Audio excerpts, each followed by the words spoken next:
Hello again. Okay, so we are now at subsection 3 in the article by Roger Rouse.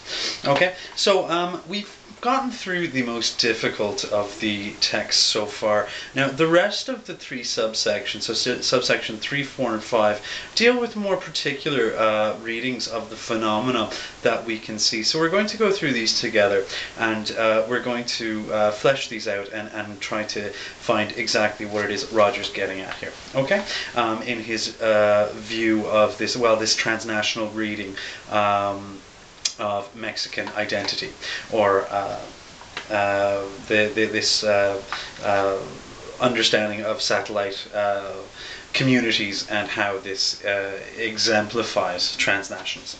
Okay, or is an example. Yeah, is an example of transnationalism. Okay, so in subsection 3, I'm not going to do as much of a close reading anymore, so we'll just go through bits and pieces together. So the focus, the article itself is concerned with how postmodern, or at least academic theory within postmodernity, is reading these fluctuating or changing, these globalized dimensions of culture and identity. What he says now is that the so far the mobilization of he says, in recent years, however, this mobilization of modern socio-spatial images has become increasingly unable to contain the postmodern complexities that it confronts. So we've run out of room in our framework that we've been establishing so far in the first two subsections. Okay, so we see that we are starting to run out of viable theory. We need to expand. We're establishing this new synthesis of reading here. Okay, so symptomatic of the unfolding shifts to transnational capitalism, migration between rural Mexico and the United States since the Second World War, and especially since the mid-1960s, has been obliging us ever more insistently to develop an alternative cartography of social space.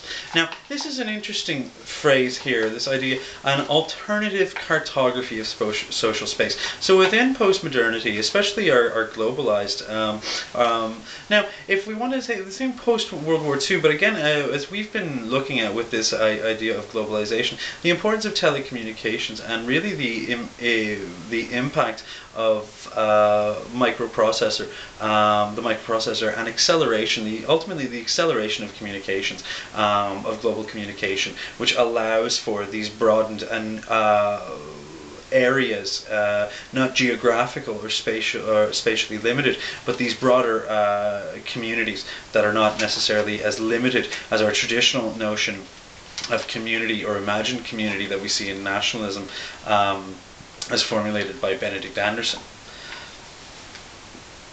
So again, an alternative cartography of social space. So cartography is, of course, map making. Okay, so we need to make a new map of social space. Again, this is kind of a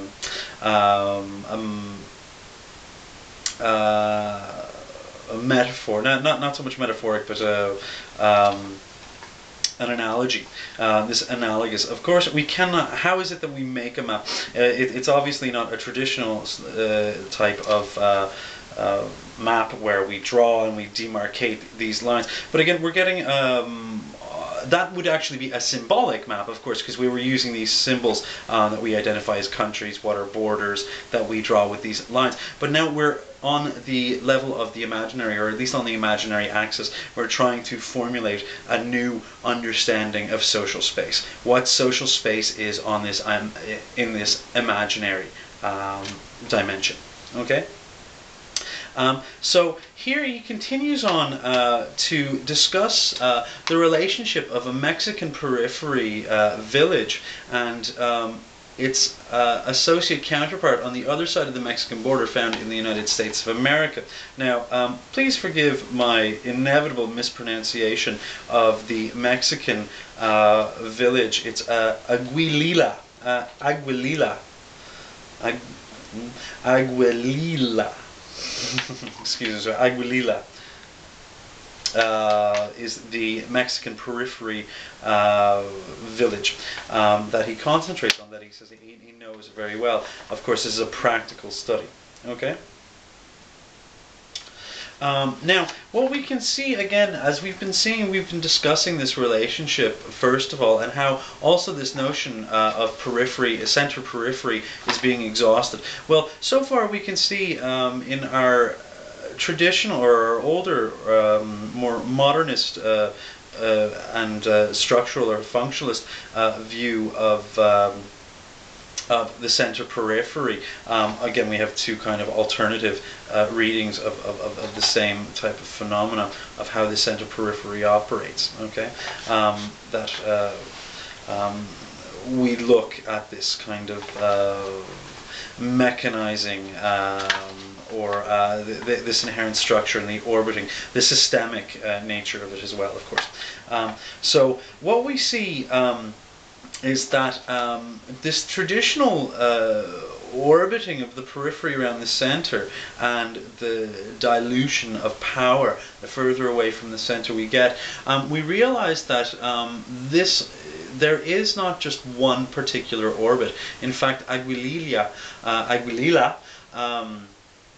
orbits around a number of different community centers, and in fact what we see eventually is that the irony, what we see is that this Mexican city, quite ironic actually, is that this Mexican village, in order now to sustain itself in postmodern Mexico, must in fact orbit around or have a relationship around an American city in this it's the Redwood City that is mentioned in the article. So that in fact, to be able to sustain itself as a Mexican periphery, it needs to have an involvement with this American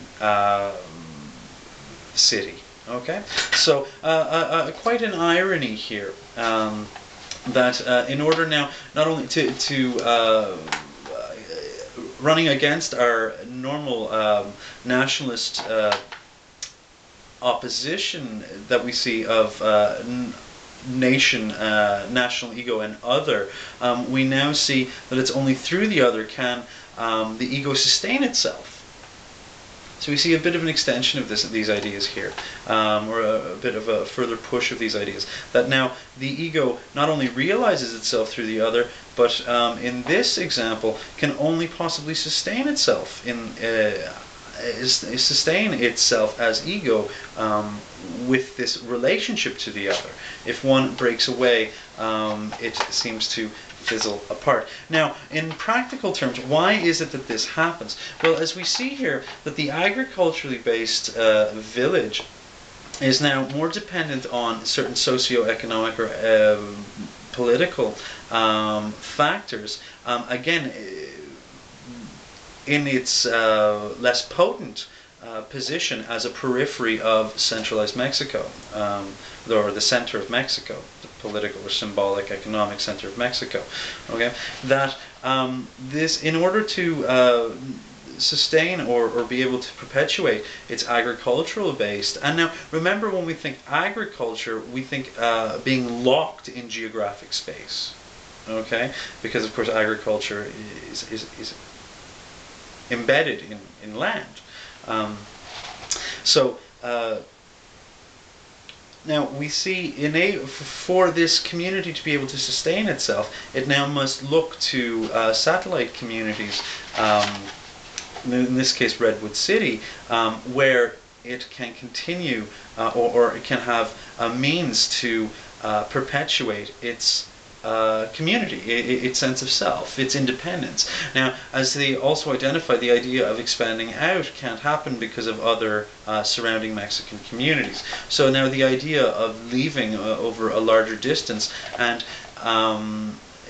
participating in the American city and the American economy opens up the possibility now for a new